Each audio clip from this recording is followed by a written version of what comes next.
stories this evening, sponsored by Courts Bringing Value Home.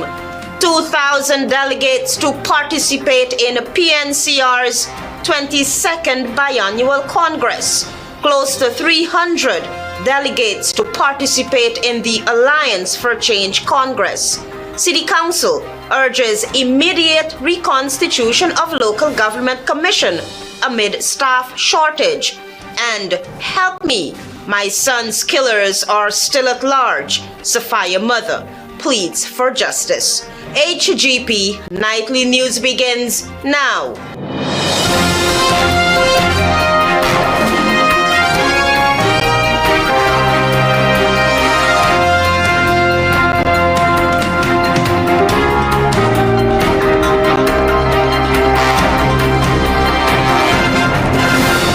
Good evening to our viewers here in Guyana and online. I'm Melissa Grant with the Wednesday, 26th June 2024 edition of the HGP Nightly News. We will tell you at this hour that some 2,000 delegates will descend on Congress Place later this week when the People's National Congress Reform, the PNCR, hosts its 22nd Congress. Dacia Richards has been following that story.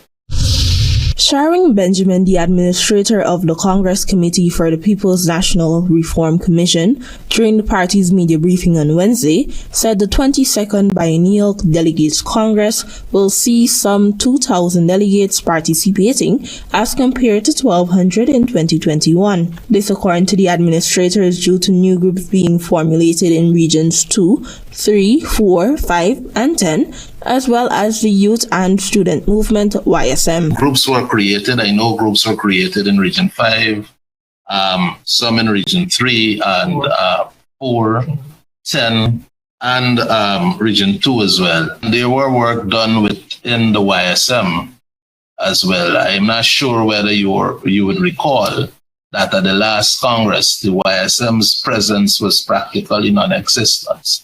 So we are having delegates after a long time from the YSM. Concerns were raised about accommodation and transportation for the Congress following experiences by indigenous delegates attending the recent People's Progressive Party Civic Congress, where accommodation was less than favorable. Benjamin assured delegates have nothing to worry about. I can say definitively that in respect of Region 1, I spoke with the persons there, and they are aware that transportation in terms of getting them here will be done through either air or the boat.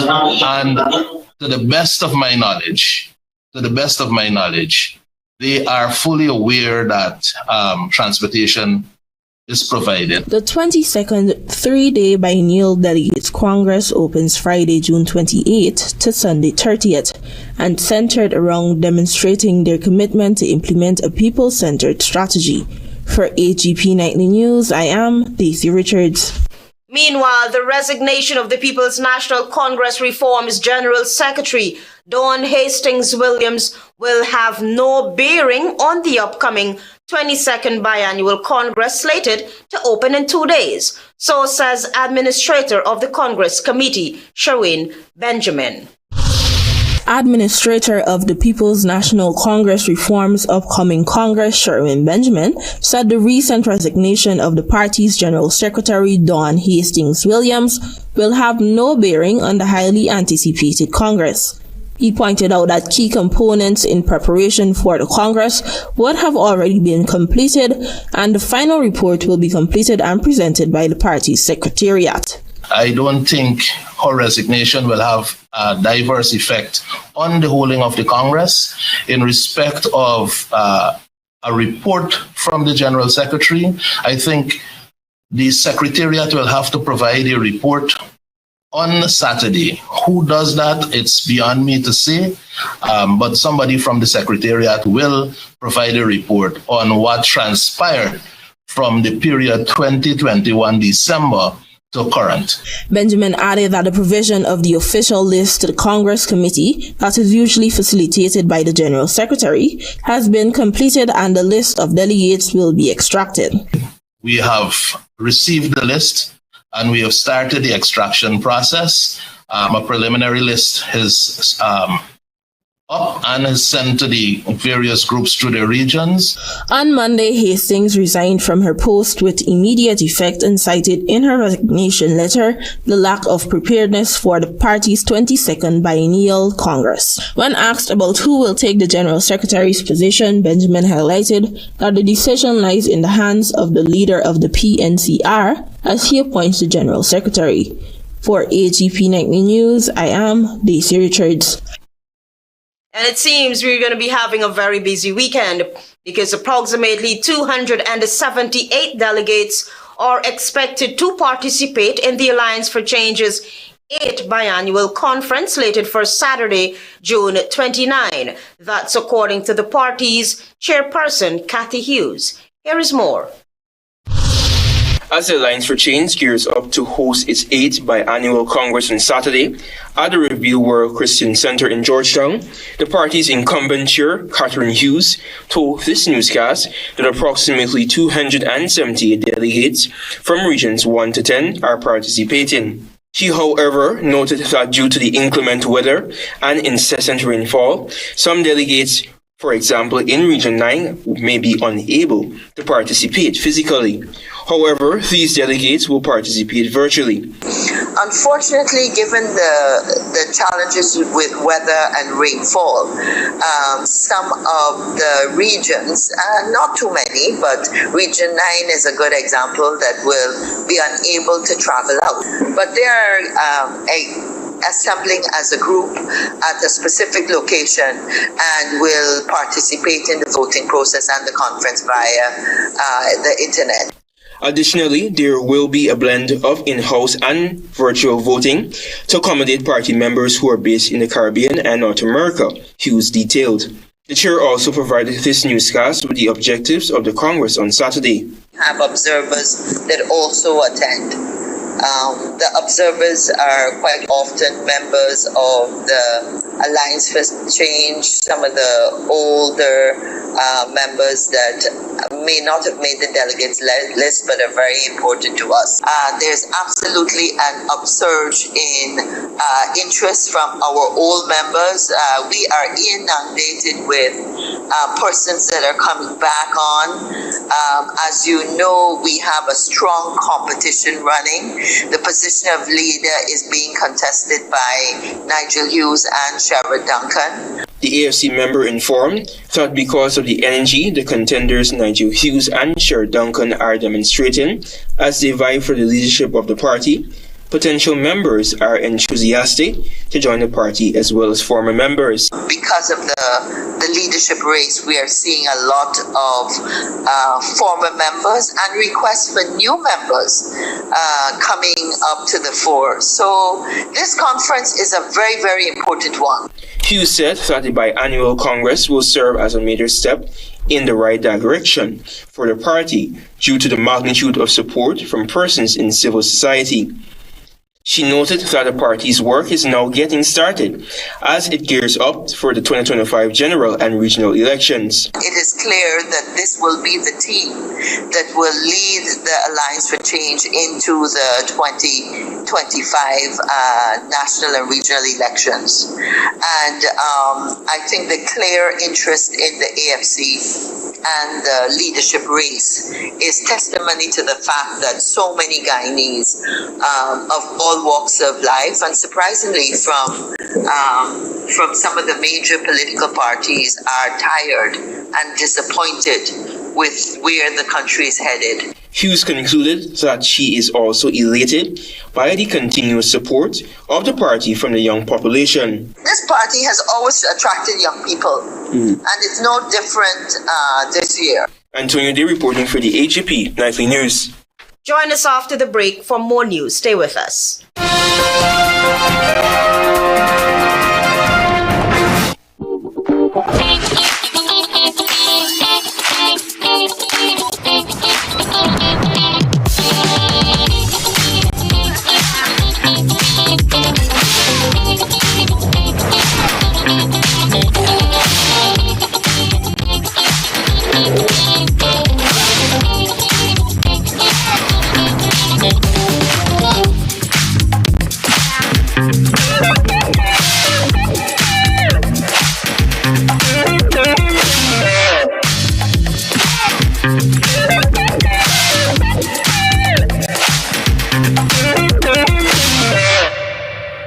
Welcome to SNL Electrical Inc., where lighting and electrical needs are met with expertise and style. From the latest in electrical lamps to durable cables, circuit breakers, panels, we have it all. Illuminate your space with our elegant chandeliers, stunning crystal lights, and versatile pole lights. Looking to upgrade your comfort? Explore top-of-the-line AC units and our diverse selections of stylish styles. Visit us at 170-180 Thomas Street, Kitty, Georgetown. Discover a solution that not only lights up your world but transforms it. Call us on telephone number 226-3018 or 223-1634. SNL Electrical Inc. powering your life with elegance, quality, and care. Say goodbye to germs with a free Sterling Super Soap automatic dispenser. That's right, get free equipment and installation of our touch-free dispenser. The perfect amount of soap every time ensures clean and germ-free hands. Refilling is quick and easy with 4 amazing fragrances: coconut, sunflower sunrise, pink blossom, and citrus zest. Call us on 265-7403. Krishna Rock Establishment. No job is too small or too large. We specialize in all types of fabricating, machinery, excavator repairs, rice fill pumps, and hydraulic hoses. Visit us at Lot 113, Block CC Monrepo, East Coast, Demerara, or call 220-9624, 616-9416, or 619-7880. At Krishna Rock Establishment, no job is too small or too large. From the genesis of footwear comfort, Colors Boutique comes their back-to-school footwear, featuring brands like Skechers, Everlast. Visit us at 78 Robb Street or opposite 2J Store on Regent Street, Georgetown, or call 225-3010. Puma, Ocean Pacific. Back-to-school footwear from as low as $1,000. Sizes ranging from infant to adult. LRX,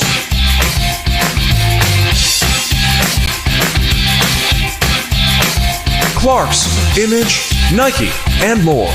Free giveaways until stocks last. Buy one and get the other pair at half price on selected brands. Colors Boutique, the leaders in footwear comfort.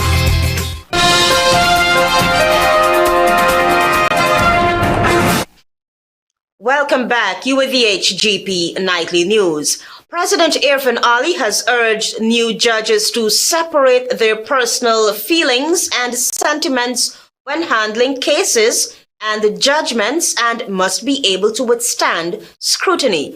Tiana Cole has the details. 10 new judges have been appointed by the Judicial Service Commission (JSC) and took the oath of office on Wednesday before His Excellency President Irfan Ali. The newly appointed judges are Nicole Pierre, Joy Prasad Singh, his son Sharifa Yassin, Deborah Kumar Chetty, Nigel Niles, Cheryl Isaacs Marcus, Peter Yu, Jacqueline Josiah Graham, Priscilla Chandra Hanif, and Zamila Hadi C. Paul. His Excellency Dr. Muhammad Irfan Ali, after administering the oath, said it is a historical and global positioning moment for Guyana's judiciary. He posited that this is the largest ceremony hosted to date since our independence. 8 of the 10 judges who took the oath of office on Wednesday are women. We are now a judiciary of which 70% of our judges who comprise the judiciary are women. The judiciary in the world with the largest participation of women. The head of state urged the judges to separate personal sentiments in dealing with judgments and cases that will be brought before them. And once you learn to do that, then you respect the issue at hand. You respect the circumstance at hand. And you're able to make a more deliberate judgment. The head of state stressed that their judgment and writing must be able to withstand academic and historical scrutiny. In your discipline, what you do must be able to withstand this scrutiny. And your separation of personal feeling must also allow you to separate public sentiments sometimes from what you write. The new judges will serve in the civil and or criminal jurisdictions in Essequibo, Demerara, and Berbice, and is expected to ease the present caseload on the judiciary. Tianoko reporting for the HGP Nightly News. City Council's efforts to address the issue of a staff shortage have hit a roadblock due to the inactivity of the local government commission. This setback has stalled the crucial hiring processes necessary to maintain essential services across Georgetown. More details from Carice Gonzalez. Amidst the present staff shortage affecting day-to-day operations, the Georgetown Mayor and City Council during its recent statutory meeting found themselves entangled in a legal debate regarding its authority to hire new personnel in the absence of a functioning local government commission. Mayor Alfred Mentor and the City Council recently supported a decision to urgently write President Irfan Ali, requesting the reconstitution of the local government commission in order to address the situation. However, concerns were raised about the municipality's lack of supervisory staff to manage vital infrastructure such as pump stations and sluices. Despite a previous recommendation to proceed with hiring, City Human Resource Manager Sherry Jarrick reiterated that without the local government commission, the council lacks the authority to make such appointments. And as a result of that, appointments, whether it's active appointments, whether it's substantive appointments, those things are all held in abeyance. They're on hold. Nothing really is happening. And I think, at the level of the council, you need to really pursue the higher authorities to ensure that that commission is set up. In response, Mayor Mentor questioned the implications and suggested that the council proceed with necessary actions and seek subsequent ratification from the commission. This stance was met with caution from Jarrick, who insisted that legal guidance should be sought to ensure compliance with municipal laws. The council does not stop. It's always a perpetual succession. And regardless of some local government commission, which is an external body to the council, we still have to do our work. So we're saying here in this instance that we want to treat with this issue.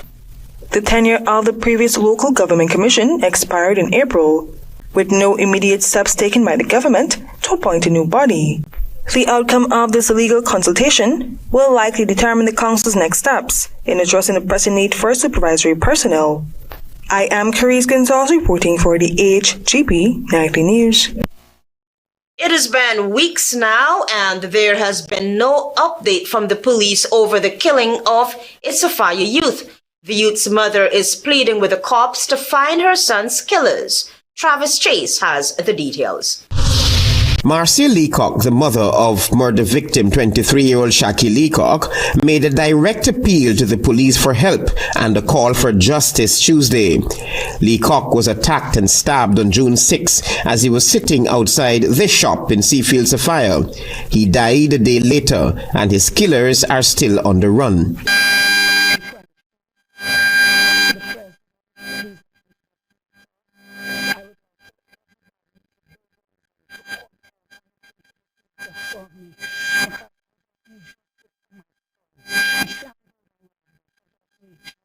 The visibly worried mother said that the police had promised to release wanted bulletins for the suspects, but that has not yet been done.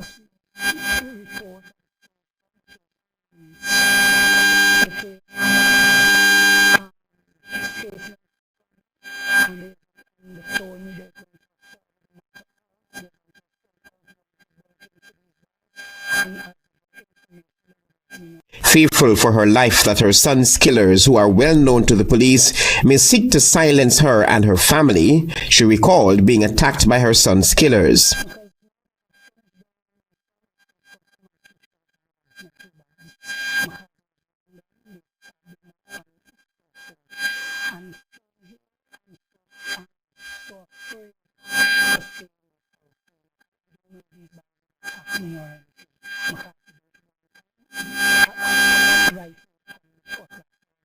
Meanwhile, Emmanuel Leacock, the younger brother of Shaquille Leacock, said he's tired of having to constantly look over his shoulder, given the threats he has been receiving from the suspects. He too was attacked and chopped by the suspects some time back.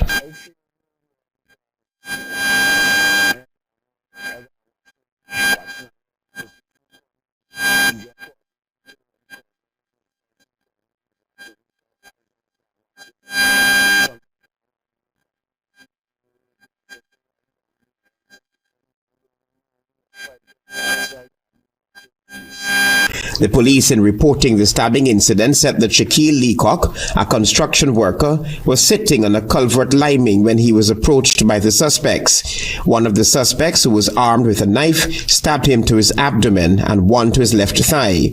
Leacock ran into this yard and collapsed. The men then escaped. He died while receiving medical attention at the Georgetown Public Hospital. Travis Chase, HGP Nightly News. Join us after the break for more news.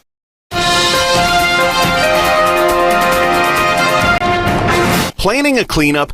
We can help. Sevon's Waste Management skip bins can be provided for home renovation projects, yard cleanup, or construction project. It's simple. Step 1, give us a call. Step 2, we put down the bin. Step 3, load it up with all of your junk. Step 4, we take it away. That's simple. Bins are also available in various sizes, so there is no job that is too big or too small. Call Sevon's Waste Management today at 218-1455.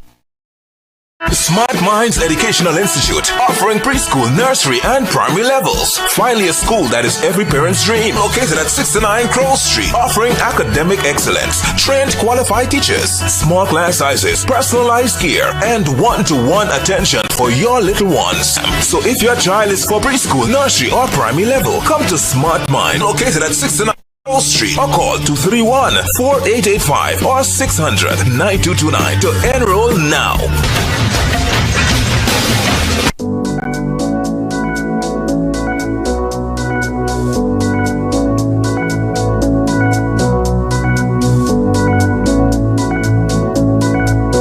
Some $76.517 billion is being invested in housing development and the building of highways, creating wholesome communities for your families. This, among other developments, is supported by oil and gas revenue.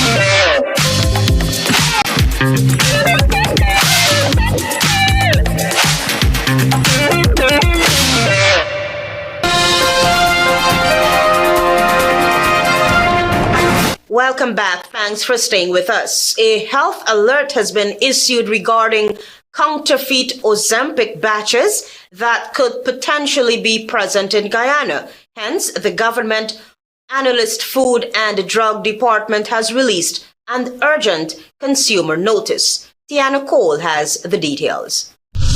The Government Analysis Food and Drug Department, GAFDD, in a statement issued an urgent consumer alert based on information provided by the World Health Organization, WHO, regarding 3 falsified batches of Ozempic. Ozempic is a drug to treat diabetes and most recently found to aid weight loss. According to the release, the falsified products have been detected in Brazil, the United Kingdom, and the United States of America, and were supplied within regulated supply chains. The statement added that Guyana is among the countries that may be affected by the distribution of the following falsified medication, Ozempic. The genuine manufacturer Novo Nordisk has confirmed that the 3 reference products are falsified. These products misrepresent their identity and source, as they were not manufactured by Novo Nordisk. The badge carrying the number LP6FA32 is not recognized, and additionally, the combination of the badge number NAR0074 with serial number 430834149057 does not correspond to genuine manufacturing records. The statement said batch number MP5E511 is genuine, but the product is falsified. The use of falsified Ozempic may result in ineffective treatment of patients due to the incorrect dosage, contamination with harmful substance, or use of an unknown or substitute ingredients. It poses serious health risk because of its subcutaneous injection administration, which could be life-threatening. Consumers are reminded that it is unsafe to use an unregistered medicine that has not been given a necessary approval by the GAFDD. Healthcare professionals and the general public are being encouraged to report any suspected cases or adverse events related to the use of this falsified medicine to the Government Analysis Food and Drugs Department or the product's manufacturer, distributor, wholesaler, or retailer. Tianako reporting for the HGP Nightly News. The Church of Jesus Christ of Latter-day Saints demonstrated its commitment to community welfare by donating essential equipment to the Ptolemy Reed Rehabilitation Center on Wednesday.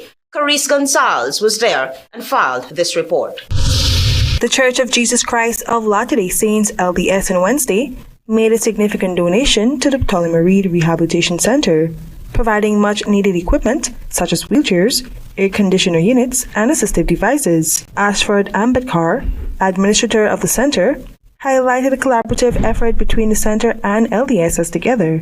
They aim to enhance their ability to deliver critical resources and care, making a tangible impact across Guyana. Today we're having 2 ATVs for Region 9, I think, and Region 1. That is going to reach the needs, to be able to deliver wheelchairs, and to do some visits. 10 laptops were provided for the 10 administrative regions so that we can have data kept and forwarded to us to a database that will be created with 3 desktops.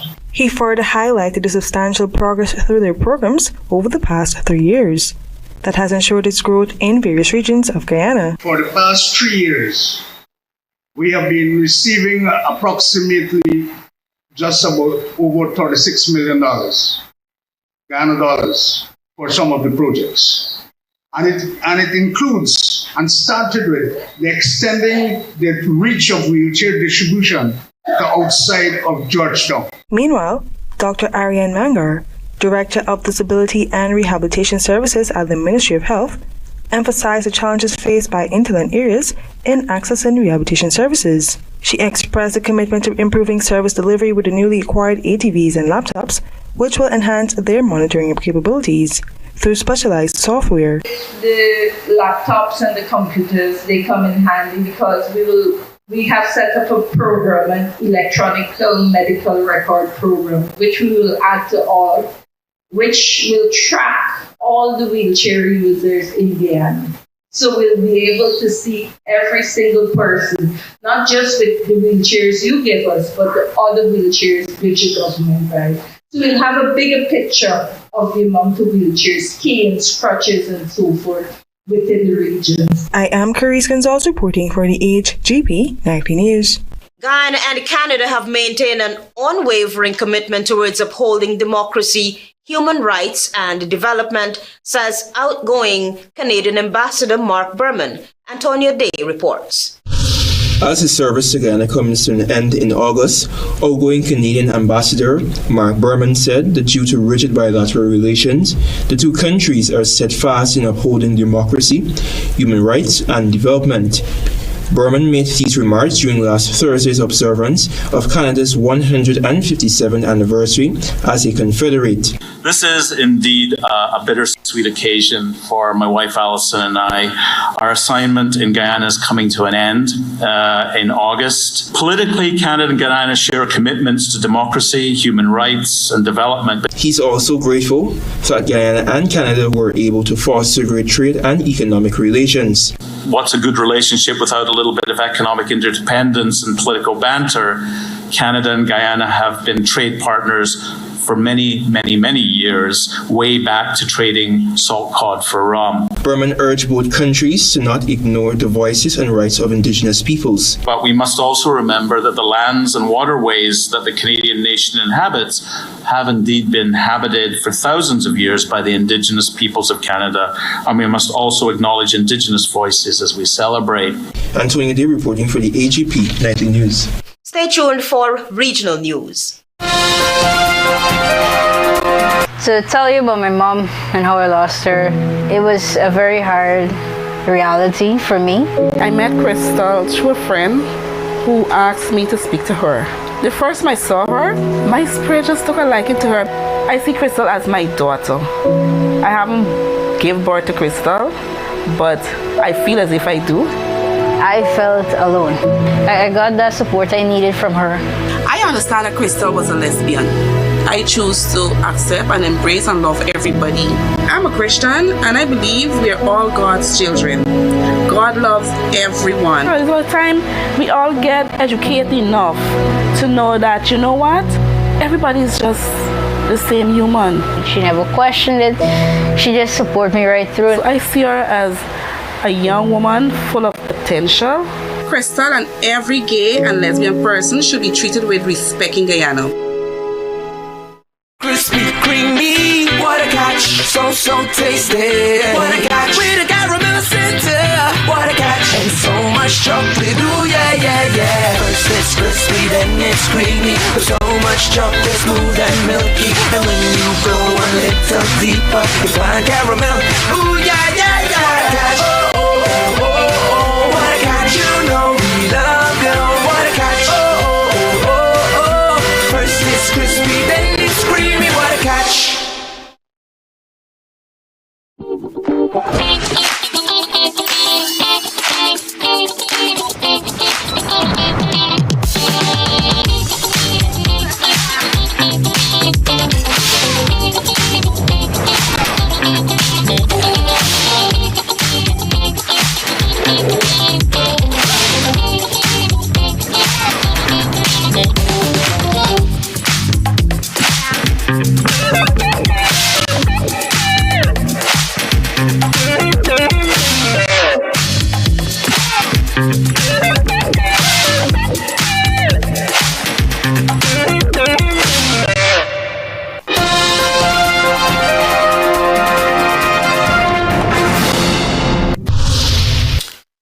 And welcome to Wednesday's edition of the Regional News.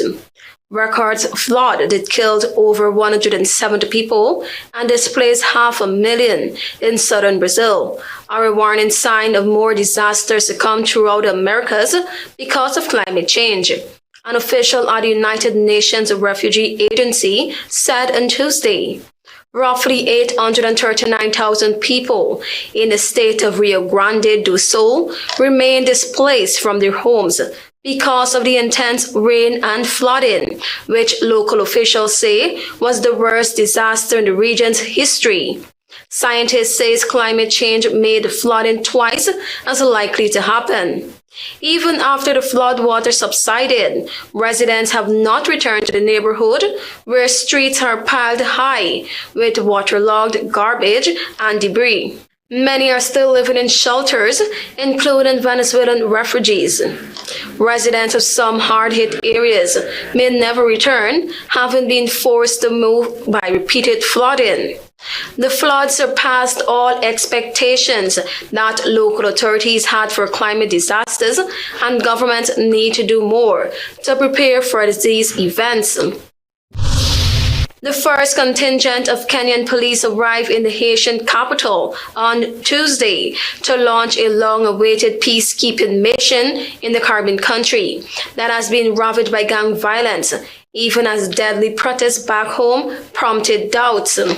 quote-unquote, "At last the multinational force is here to support our national police," Haitian Prime Minister Gary Connelly said at a press conference, saying work to retake the country would begin slowly without major fights unless necessary. The mission was first requested by Haiti's previous government in 2022. But support sagged and Connelly's predecessor was forced to resign in early March after traveling to Nairobi to secure Kenyan support while violence escalated back in Haiti. The gang wars have now displaced over 500,000 people, and nearly 5 million are facing severe food insecurity. Armed groups, which now control most of the capital, have formed a broad alliance while carrying out widespread killing, ransom kidnappings, and sexual violence. The Kenyan police are expected to be joined by officers from some 15 other nations, including other countries in Africa and the Caribbean, as well as Canada, France, Germany, Britain, and Spain. Altogether, the security forces will form a 2,500-strong peacekeeping mission funded primarily by the United States, which has pledged $360 million, though much of this has been held up by some lawmakers. A majority of the justices in the Brazil Supreme Court are in favor of decriminalizing the possession of marijuana for personal consumption, following a crucial vote on Tuesday. Quote-unquote, "The position is clear that no user of any drug can be considered a criminal," said Justice Dias Toffoli, the sixth judge on the 11-member top court to vote for decriminalization. So far, 3 justices have opposed a decision to no longer make possession of cannabis a crime, including its most recent member, Cristiano Zanin, who was appointed by leftist President Luiz Inácio Lula da Silva. The consumption of marijuana in public will continue to be prohibited, and cannabis remains illegal in Brazil. Decriminalizing its use has been discussed by the Supreme Court since 2015, and the justices reach a majority at a time when politicians are proposing a constitutional ban on the use of illegal drugs. Thank you for watching. I am Tiana Cole.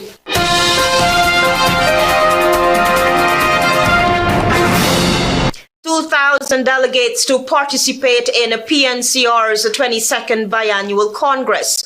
Close to 300 delegates to participate in the Alliance for Change's Congress. City Council urges immediate constitution of Local Government Commission amid staff shortage. And help me, my son's killers are still at large. Sophia mother pleads for justice. Those are our major headlines for these stories and more.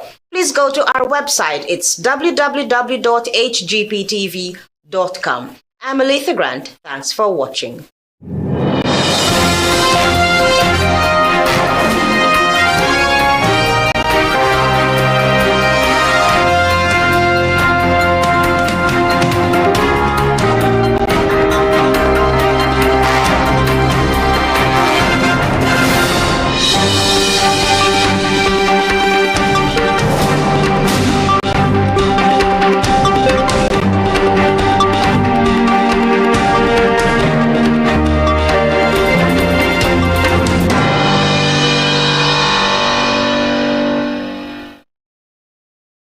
Interested in honoring or paying tribute to a loved one, or just making a loved one feel special?